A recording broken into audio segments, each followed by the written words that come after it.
I'm Ryan O'Dowd, and you're listening to Ryan's Audiobooks on the Issues Magazine YouTube channel. Today we conclude Operating Manual for Spaceship Earth by R. Buckminster Fuller. This copy had a series editor, Jamie Snyder, Lars Mueller, publishers. Section 2.9, Chapter 8, The Regenerative Landscape.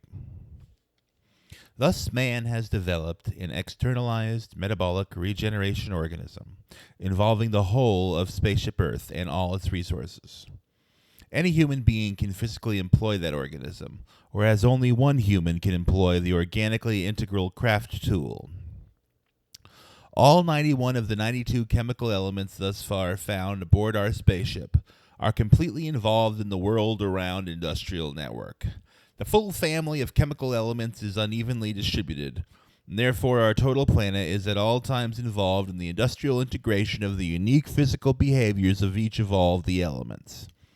Paradoxically, at the present moment our spaceship Earth is in the perilous condition of having the Russians sitting at one set of the co-pilot's flying controls, while the Americans sit at the other.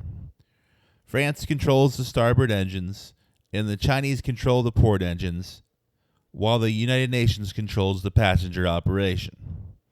The result is an increasing number of UFO hallucinations of sovereign states darting backwards and forwards and around in circles, getting nowhere at an incredibly accelerating rate of speed. All of humanity's tool extensions are divisible into two main groups, the craft and the industrial tools. I define the craft tools as all those tools which could be invented by one man starting all alone, naked in the wilderness, using only his own experience in his own integral facilities. Under these isolated conditions, he could and did invent spears, slings, bows, and arrows, etc. By industrial tools, I mean all the tools that cannot be produced by one man, as for instance, the SS Queen Mary. With this definition, we find that the spoken word, which took a minimum of 2 humans to develop, was the first industrial tool. It brought about the progressive integration of all individual generation-to-generation experiences and thoughts of all humanity everywhere and every when. The Bible says, "In the beginning was the Word."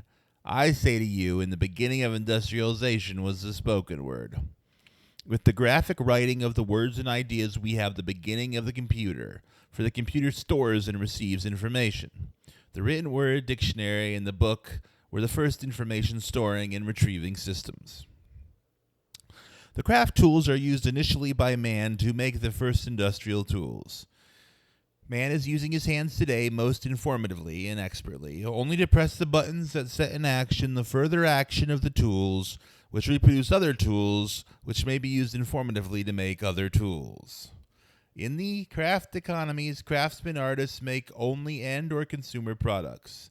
In the industrial economy, the craftsmen artists make the tools, and the tools make the end or consumer products.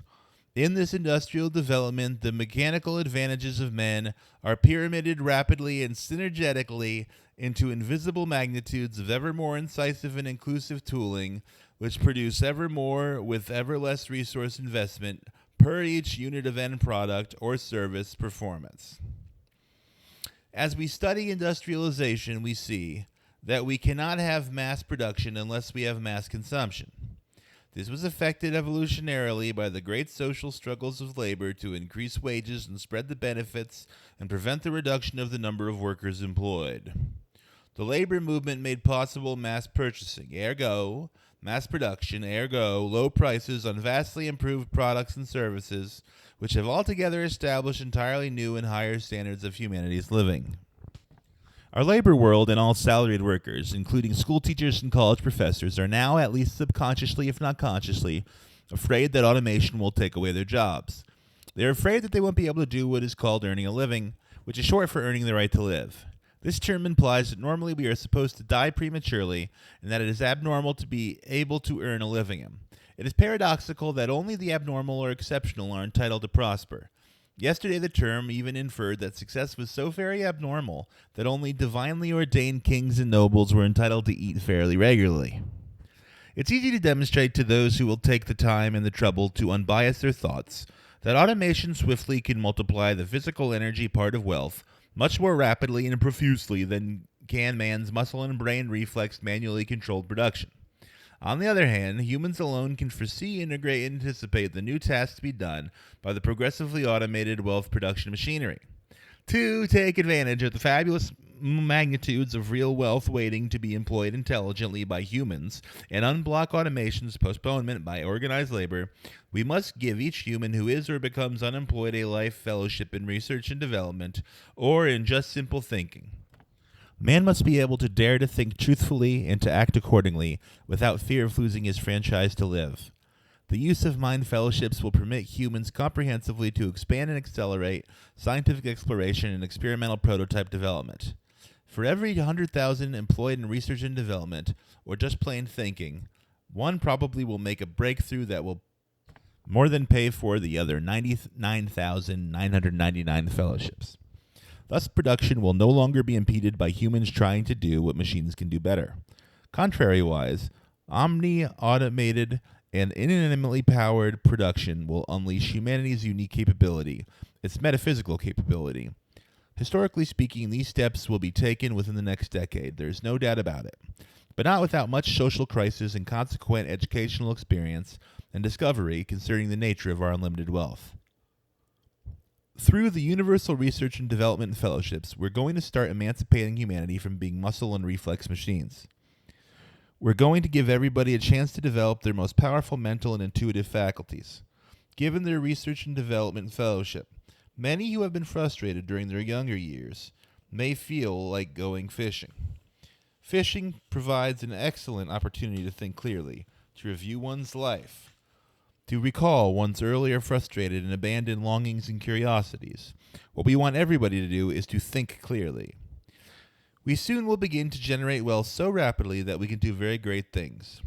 I would like you to think what this may do realistically for living without spoiling the landscape, or the antiquities or the trails of humanity throughout the ages, or despoiling the integrity of romance, vision, and harmonic creativity. All the great office buildings will be emptied of earned living workers, and the automated office processing of information will be centralized in the basements of a few buildings. This will permit all the modernly mechanized office buildings to be used as dwelling facilities. When we approach our problems on a universal general systems basis and progressively eliminate the irrelevancies, somewhat as we peel petals from an artichoke, at each move we leave in full visibility the next most important layer of factors with which we must deal. We gradually uncover you and me in the heart of now, but evolution requires that we comprehend each layer in order to unpeel it. We have now updated our definitions of universe by conforming them with the most recent and erudite scientific findings, such as those of Einstein and Planck. Earlier in our thinking, we discovered man's function in the universe to be that of the most effective metaphysical capability experimentally evidenced thus far within our locally observable phases and time zones of universe. We've also discovered that it is humanity's task to comprehend and set in order the special case facts of human experience and to win therefrom knowledge of the a priori existence of a complex of generalized abstract principles which apparently altogether govern all physically evolving phenomena of the universe. We have learned that only and exclusively through use of his mind can man inventively employ the generalized principles further to conserve the locally available physical energy of the only universally unlimited supply. Only thus can man put to orderly advantage the various local and otherwise disorderly behaviors of the entropic physical universe. Man can and may metaphysically comprehend, anticipate, shunt, and meteoringly introduce the evolutionarily organized environment, the events, in the magnitudes and frequencies that best synchronize with the patterns of his successful and metaphysical metabolic regeneration, while ever increasing the degrees of humanity's space and time freedoms from yesterday's ignorance sustaining survival procedure chores and their personal time capital wasting. Now we have comprehended and peeled off the layers of petals which disclosed not only that physical energy is conserved, but also that it is ever increasingly deposited as a fossil fuel savings account aboard our spaceship Earth, through photosynthesis and progressive complex topsoil fossilization buried ever deeper within Earth's crust by frost, wind, flood, volcanoes, and earthquake upheavals. We have thus discovered also that we can make all of humanity successful through science's world-engulfing industrial evolution, provided that we are not so foolish as to continue to exhaust in a split second of astronomical history the orderly savings energy of billions of years energy conservation aboard our spaceship Earth. These energy savings have been put into our spaceship's life regeneration guaranteeing bank account for use only in self-starter functions. The fossil fuel deposits on our spaceship Earth correspond to our automobile storage battery, which must be conserved to turn over our main engine self-starter.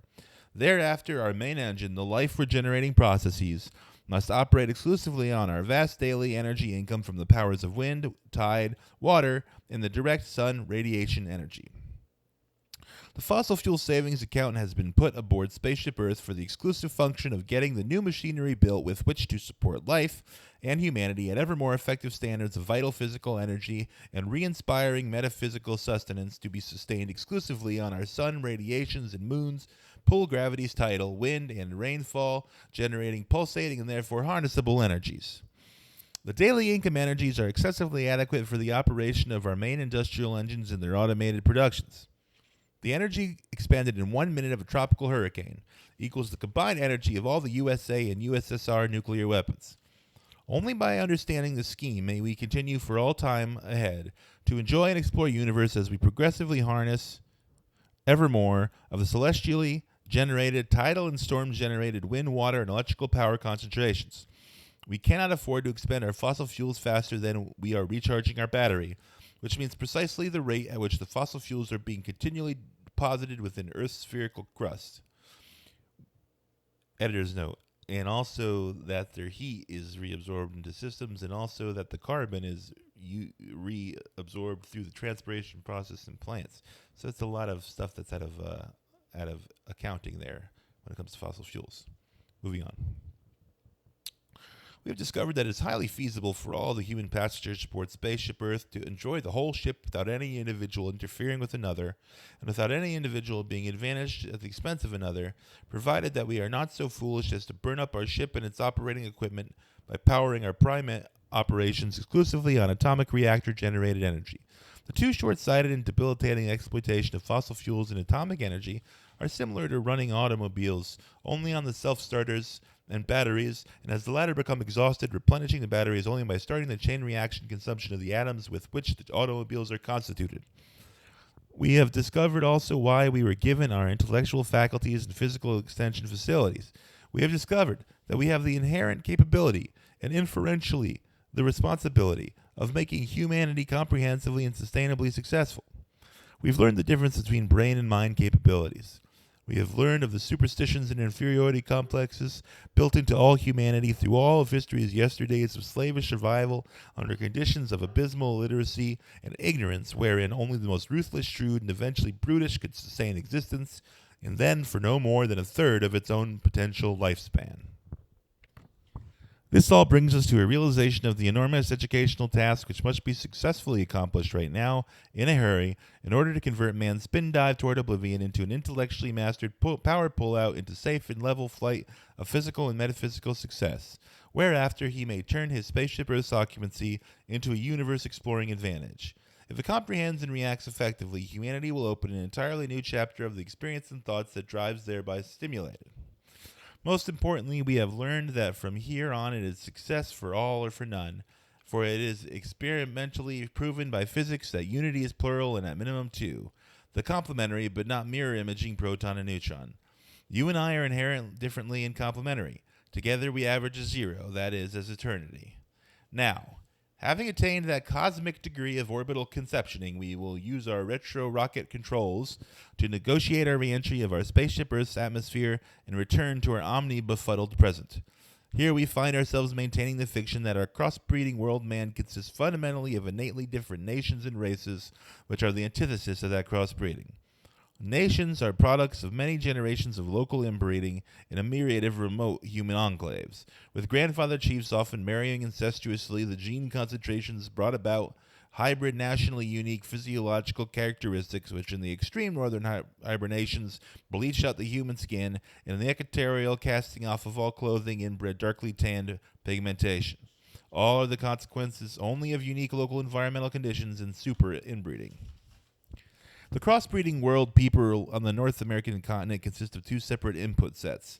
The first era input set consists of those who came with the prevailing winds and ocean currents eastward to the north, south, and Central Americas by raft and by boat from across the Pacific, primarily during the age which started at least 30,000 years ago, possibly millions of years ago, and terminated 300 years ago. The eastbound trans-Pacific migration peopled the west coast of both South and North America and migrated inward toward the two continents' middle ground in Central America and Mexico. In Mexico today will be found every type of human characteristic and every known physiognomy, each of which occur in such a variety of skin shades from black to white that they do not permit the ignorance-invented race distinctions predicted only superficially on extreme limits of skin color. The second or westbound input era set of cross-breeding world man now peopling the Americas consists of the gradual and slower migration around the world from the Pacific Ocean westward into the wind following the sun and traveling both by sea through Malaysia, across the Indian Ocean, up the Persian Gulf into Mesopotamia, and overland into the Mediterranean, up the Nile from East Africa into the South and North Atlantic to America, or over the Chinese, Mongolian, Siberian, and European hinterlands to the Atlantic and to the Americas. Now both east and westbound era sets are crossbreeding with one another in ever-accelerating degree on America's continental middle ground. This omni-reintegration of world man from all the diverse hybrids is producing a crossbred people on the Pacific coast of North America. Here, with its aerospace and oceans penetrating capabilities, a world type of humanity is taking the springboard into all of the hereto hostile environments of universe, into the ocean depths and into the sky all around the earth. Returning you again to our omni-befuddled present, we realize the reorganization of humanity's economic accounting system and its implementation of the total Commonwealth capability by total world society, aided by the computer's vast memory and high-speed recall, comes first of all to the first things first, that we must attend to make our space vehicle Earth a successful man operation. We may now raise our sights, in fact must raise our sights, to take the initiative in planning the world around industrial retooling revolution. We must undertake to increase the performance per pound of the world's resources until they provide all of humanity a high standard of living. We can no longer wait to see whose biased political system should prevail over the world. You may not feel very confident about how you are going to earn your right to live under such world around patronless conditions. But I say to you, the sooner you do, the better chance we have of pulling out of humanity's otherwise fatal nosedive into oblivion. As the world's political economic emergencies increase, remember that we have discovered a way to make the total world work. It must be initiated in strong momentum before we pass the point of no return. You may gain great confidence from the fact that your fellow men, some of them your great labor leaders, are already aware and eager to educate their own rank and file on the fallacy of opposition to automation. I visited more than 300 universities and colleges around the world as an invited and an appointed pet professor, and have found an increasing number of students who understand all that we have been reviewing. They are comprehending increasingly that elimination of war can only be realized through a design and invention revolution. When it is realized by society that wealth is as much everybody's as is the air and sunlight, it no longer will be rated as a personal handout for anyone to accept a high standard of living in the form of an annual research and development fellowship. I've owned successfully since boyhood 54 automobiles. I will never own another. I have not given up on driving. I begin to leave my cars at airports, never or only infrequently getting back to them. My new pattern requires renting new cars at the airports as needed. I am progressively ceasing to own things not on a political schism basis, as for instance Henry George's ideology, but simply on a practical basis. Possession is becoming progressively burdensome and wasteful and therefore obsolete. Why accumulate mementos of faraway places when you are much more frequently in those places than at your yesterday's home, nation, state, city, and street-identified residences as required for passport, taxing, and voting functions? Why not completely restore the great cities and buildings of antiquity and send back to them all their fragmented treasures now deployed in the world's museums? Thus may whole eras be re-inhabited and experienced by an ever-increasingly interested, well-informed, and inspired humanity. Thus may all the world regain and retain its regenerative metaphysical mysteries. I travel between southern and northern hemispheres and around the world so frequently that I no longer have any so-called normal winter and summer, nor normal night and day, for I fly in and out of the shaded or sun-flooded areas of the spinning, orbiting Earth with ever-increasing frequency. I wear 3 watches to tell me what time it is at my home office, so that I can call them by long-distance telephone. One is set for the time of day and the place to which I am next going, and one is set temporarily for the locality in which I happen to be. I now see the Earth realistically as a sphere and think of it as a spaceship. It is big, but it is comprehensible. I no longer think in terms of weeks, except as I stumble over their antiquated stop-and-go habits. Nature has no weeks. Quite clearly, the peak traffic patterns exploited by businessmen who are eager to make the most profit in order to prove their right to live causes everybody to go in and out of the airport during 2 short moments in the 24 hours, with all the main facilities shut down 2/3 of the time. All our beds around the world are empty for 2/3 of the time. Our living rooms are empty 7/8 of the time. The population explosion is a myth. As we industrialize, down goes the annual birth rate. If we survive by 1985, the whole world will be industrialized, and as with the United States, as well as with all Europe and Russia and Japan today, the birth rate will be dwindling, and the bulge in population will be recognized as accounted for exclusively by those who are living longer. When world realization of its unlimited wealth has been established, there as yet will be room for the whole of humanity to stand indoors in greater New York City, with more room for each human than at an average cocktail party. We will oscillate progressively between social concentrations and cultural centers, and in multi-deployment in greater areas of our spaceship Earth's as yet very ample accommodations. The same humans will increasingly converge for metaphysical intercourse and deploy for physical experiences. Each of our 4 billion human shares of the spaceship Earth's resources as yet today amount to 200 billion tons. It is also to be remembered that despite the fact that you are accustomed to thinking only in dots and lines and a little bit in areas, does not defeat the fact that we live in an omnidirectional space-time and that a 4-dimensional universe provides ample individual freedoms for any contingencies. You may very appropriately want to ask me how we are going to resolve the ever-increasingly dangerous impasse of world-opposed politicians and ideological dogmas. I answer it will be resolved by the computer. Man has ever-increasing confidence in the computer, witnesses unconcerned landings as air transport passengers coming in for a landing in the combined invisibility of fog and night. While no politician or political system can ever afford to yield understandably and enthusiastically to their adversaries and opposers, all politicians can and will yield enthusiastically to the computer's safe flight controlling capabilities and bringing all of humanity in for a happy landing. So, planners, architects, and engineers, take the initiative. Go to work and above all cooperate, and don't hold back on one another or try to gain at the expense of another. Any success in such lopsidedness will be increasingly short-lived. These are the synergetic rules that evolution is employing and trying to make clear to us. They are not man-made laws. They are the infinitely accommodative laws of the intellectual integrity governing universe. Thus concludes Section 2.9, and in so, the entirety of Operating Manual for Spaceship Earth by our Buckminster Fuller. Tomorrow we start a new book. I will see you then. Alam.